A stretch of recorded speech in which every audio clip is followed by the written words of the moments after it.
So hello and what's up guys? So welcome back to my channel.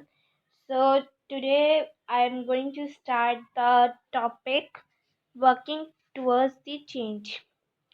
So ये class 8 के 8th chapter women caste and reform का second part है। तो अगर अभी तक आप लोग ने फर्स्ट पार्ट नहीं देखा तो आप लोग देख लीजिए। तो चलिए हम लोग ये पार्ट अपना स्टार्ट करते हैं। सो हम लोग लाइन टू लाइन पढ़ेंगे, फिर उसका मीनिंग जानेंगे हिंदी में। Okay, so let's start. From the early 19th century, find debates and discussions about the social customs and practices taking a new character. So इस लाइन में कुछ इम्पोर्टेंट बात नहीं है, इसमें सिर्फ यही बताया गया है कि 19th सेंचुरी में हम लोग डिबेट्स और डिस्कशंस देख सकते थे किसके बारे में, सोशल कस्टम और प्रैक्टिसेस के बारे में। ठीक है, थोड़ा सा छोटा कर लेते हैं। चलिए ठीक है। फिर आगे क्या है, one important reason for this was the development of new forms of communication. इसका एक इम्पॉर्टेंट रीज़न था कि डेवलपमेंट हुआ था न्यू फॉर्म ऑफ कम्युनिकेशन का एक नया ज़रिया हुआ था डेवलप। ठीक है, for the first time books, newspapers, magazines, leaflets and pamphlets पर प्रिंटेड। बहुत पहली बार बुक्स, न्यूज़पेपर्स, मैगजीन, लीफलेट्स और पैम्पलेट्स प्रिंट हुआ था। तो यही कम्युनिकेशन का ज़रिया बना था। ठीक है, मैगजीन्स। ठीक है, these were far cheaper and far more accessible than the manuscript that you have read about in class 7th। और ये जो भी पैम्पलेट्स, लीफलेट्स और मैगजीन्स, ये न्यूज़पेपर्स, ये जो कुछ भी था, ये सब मैन्यूस्क्रिप्ट से बहुत ही सस्ता और बहुत ही एक्सेसिबल, मतलब बहुत आसानी से मिल गया। किसके कंपैरिजन में? In comparison of manuscripts. और मैन्यूस्क्रिप्ट्स के बारे में हम लोग ने क्लास 7th में पढ़ रखा था ऑलरेडी। ठीक है, सो अगर आप लोग ने को नहीं पता मैन्यूस्क्रिप्ट्स क्या होता है, तो मैन्यूस्क्रिप्ट्स एक हैंड रिटन डॉक्यूमेंट होता है जिसे हम लोग हैंड से कॉपी करते हैं। और कॉपी करने में बहुत सारी मिस्टेक्स भी हो जाती हैं, क्योंकि है तो इंसान ही, तो वही कॉपी करते हैं, तो इसलिए बहुत सारी मिस्टेक्स हो जाती है जब मैन्यूस्क्रिप्ट्स को हम लोग कॉपी करते हैं। ठीक है, therefore ordinary people could read these, and many of them also write and express their ideas in their own languages. So next line में ये बताया गया है कि बहुत से ऑर्डिनरी लोग इनको पढ़ सकते थे और अपनी राइटिंग्स भी लिख सकते थे, मतलब अपने आइडियाज़ को भी एक्सप्रेस कर सकते थे अपनी लैंग्वेज में। All kinds of issues, social, political, economic and religious, should now be debated and discussed by men and sometimes by women as well in the new cities. So चाहे वो कोई भी टाइप का इशू हो, social हो, political हो, economic हो या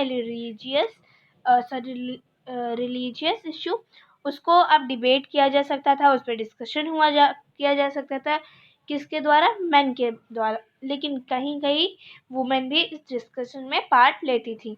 कहाँ पे लेती थी? न्यू सिटीज़ में। ठीक है, सो सोशल डिस्कशन मीन्स यही society based discussion, political means ये गवर्नमेंट टाइप का डिस्कशन, economic means money related, and religious means what practices और what traditions are in use, मतलब ऐसे ही सब कुछ। ठीक है, नेक्स्ट लाइन हम लोग की कहती है, the discussions could reach out to a wider public and could become link to movement for the social change. और यही डिस्कशंस बहुत पब्लिक में फैलती रही और ये बन गया एक मूवमेंट।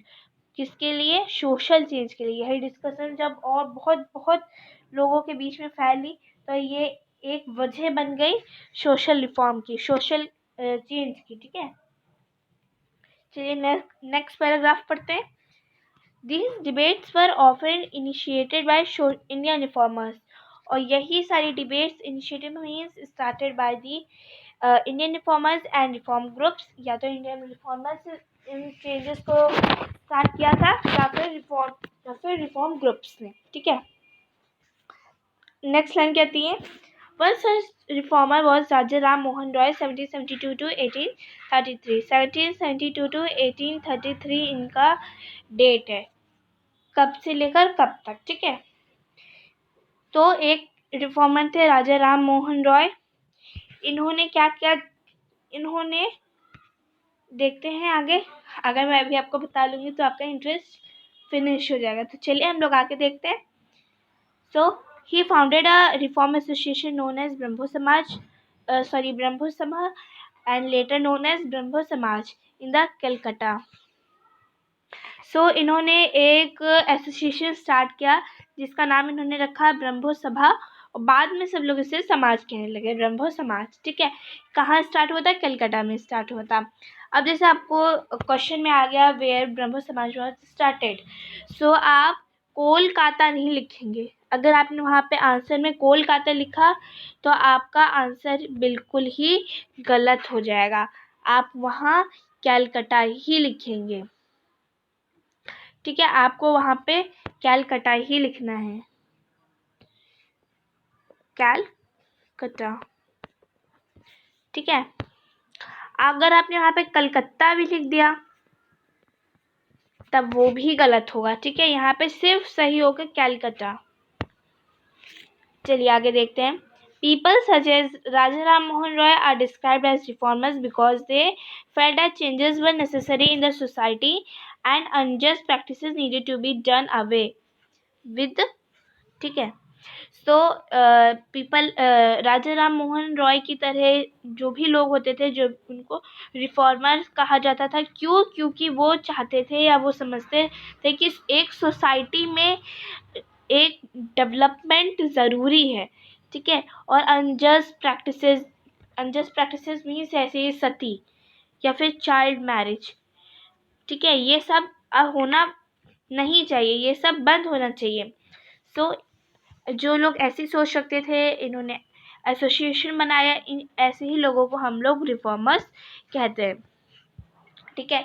आगे देखते हैं इसमें और क्या बताया है। They thought that the best way to ensure such changes was to persuading people to give up old practices and adopt a new way of life। तो इन्होंने सोचा सबसे बेस्ट तरीका क्या है कि जितने भी लोग हैं उनको परस्यूट माने उनको मनाया जाए कि अपनी ये ओल्ड प्रैक्टिसेस को भूल जाएं या फिर हटा दें और छोड़ दें और new society, new way of life को अडॉप्ट कर ले या फिर उसे अपना ले, ठीक है। अब हम लोग आगे देखते हैं क्या है। Raja Ram Mohan Roy was keen to spread the knowledge of Western education in the country and bring about greater freedom and equality for the women। तो राजा राम मोहन राय बहुत चाहते थे कि नॉलेज की स्प्रेड हो, कि नॉलेज बहुत जगह तक फैले, ठीक है। कौन सी नॉलेज, वेस्टर्न एजुकेशन फैले कंट्री में, और इससे फ्रीडम आएगी और इक्वालिटी आएगी मैन और वुमेन के बीच में, ठीक है। He wrote about the way women was forced to bear the burden of the domestic work, confined to the home and the kitchen, and not allowed to move out and become educated। सो इस line में ये बताया जा रहा है कि राजा राम मोहन रॉय लिखते हैं कि कैसे किस तरह एक वुमेन को फोर्स किया जाता था कि वो सिर्फ घर का काम करे, डोमेस्टिक वर्क माने घर का काम करे, और हमेशा घर ही में रहे, किचन में लगी रहे और बाहर ना जाए, ना ही वो एजुकेट हो। Changing the lives of widows। Raja Ram Mohan Roy was particularly moved by the problem widows faced in their lives। He began a campaign against the practice of the sati। अब हम लोग ने अपना नया topic start किया जो कि है changing the lifes of widows. इस टॉपिक में क्या पढ़ेंगे कि कैसे विडोज की लाइफ चेंज हुई, ठीक है। सो फर्स्ट लाइन हम लोग ने रीड की तो इससे हमें क्या पता चला, ये पता चला कि राजा राम मोहन रॉय जो भी प्रॉब्लम्स होती थी विडोज़ की और कैसे उनकी लाइफ्स होती थी उसके बारे में उन्होंने जाना और ये सब किया। चलिए आगे पढ़ते हैं। He began a campaign against the practice of sati. उन्होंने कैंपेन माने एक कंपनी मतलब एक कंपेनियन टाइप का ढूंढा और एक ग्रुप बनाया जो कि किसके खिलाफ था? प्रैक्टिस ऑफ सती, जो सती के खिलाफ था। ठीक है, अगेंस्ट द प्रैक्टिस ऑफ सती, जो सती के खिलाफ था। अब चलिए पिक्चर भी देख लेते हैं। राजा राम मोहन रॉय, पेंटेड बाय रेमब्रांड पील इन 1833। तो यहाँ से आपका ये क्वेश्चन भी बन गया, who painted Raja Ram Mohan Roy picture and when? So इसका आंसर हो जाएगा रेमब्रांड पील इन 1833। ठीक है, नेक्स्ट पैरा, राजा राम मोहन रॉय। अच्छा, आप लोग ने एक चीज़ देखी होगी कि मैं बार बार राजा राम मोहन रॉय कह रही हूँ, लेकिन यहाँ पे बुक में राम मोहन रॉय लिखा है। क्यों? क्योंकि जैसे ज़्यादातर हम लोग राजा राम मोहन रॉय ही देखते हैं हर जगह, राजा राम मोहन रॉय। क्यों? ये राजा मैं इसलिए कह रही हूँ क्योंकि ये राजा उनका नाम नहीं था, ये ब्रिटिशर्स ने उन्हें दिया था। ठीक है, एक उपाधि टाइप का समझ लीजिए कि ब्रिटिशर्स ने उन्हें राजा की उपाधि दी थी। ये उनका रियल नेम नहीं है, उनका रियल नेम राम मोहन रॉय है। ये राजा ब्रिटिशर्स ने उनको दिया था। ठीक है, तो क्या थी हम लोग की line? Ram Mohan Roy was well versed in Sanskrit, Persian and several other Indian and European languages. Ram Mohan Roy बहुत अच्छे थे कौन कौन से लैंग्वेजेस में? संस्कृत में, पर्शियन में और other several eastern and Indian languages. और भी बहुत सारी लैंग्वेजेस उन्हें आती थी, वो जानते थे और सभी लैंग्वेजेस को। ठीक है, फिर नेक्स्ट लाइन क्या कहती है? He tried to show through his writings that the practice of widow burning has no substantiation in ancient text. ठीक है, फिर नेक्स्ट लाइन में उसने लिखा है कि उन्होंने ये कोशिश की ये दिखाने की कि जो सती की प्रैक्टिस है ये हमारे एंशिएंट टेक्स्ट में कहीं इसका वर्णन नहीं है, कहीं भी इसके बारे में नहीं बताया गया है। ठीक है, चलिए आगे देखते हैं। By the early 19th century, as you have read in chapter 7, many British officials had also begun to criticize Indian traditions and customs. In the early 19th century, in the beginning of 19th century, हम लोग ने पढ़ा था chapter 7 में कि British officials ने start किया था, वो क्रिटिसाइज करते थे इंडियन ट्रेडिशन और उनके कस्टम्स को। मतलब उन्हें भी ये कस्टम इंडिया का और ट्रेडिशन अच्छा नहीं लगता था, वो भी इसके खिलाफ थे। ठीक है, आगे, they were therefore more than willingly to listen to Raja Ram Mohan Roy, who was reputed to be learned man. इसलिए वो बहुत ज़्यादा, इसलिए ब्रिटिशर्स बहुत चाहते थे कि मतलब वो बहुत इंटरेस्टेड थे राजा राम मोहन रॉय की बातों को सुनने के लिए, क्योंकि वो बहुत रिप्यूटेड और लर्नड मैन थे। रिप्यूटेड मीन्स उनकी बहुत इज्जत थी और बहुत ही अच्छे पर्सन थे। ठीक है, इन 1829 सती वॉज बैंड। ये लाइन इम्पोर्टेंट है, ये इन 1829 सती वॉज बैंड। तो ये भी क्वेश्चन आ सकता है, व्हेन वॉज सती बैंड? तो इट्स आंसर भी 1829।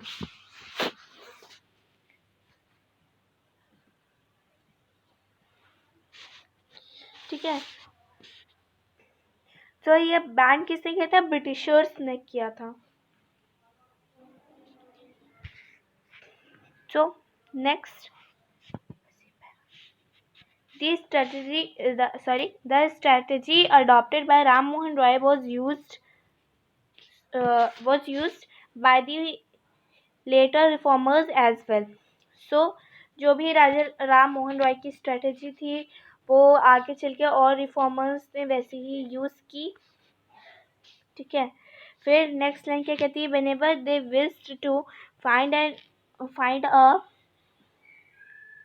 challenge, a practice that seemed harmful, they tried to इस लाइन को फिर से पढ़ते हैं।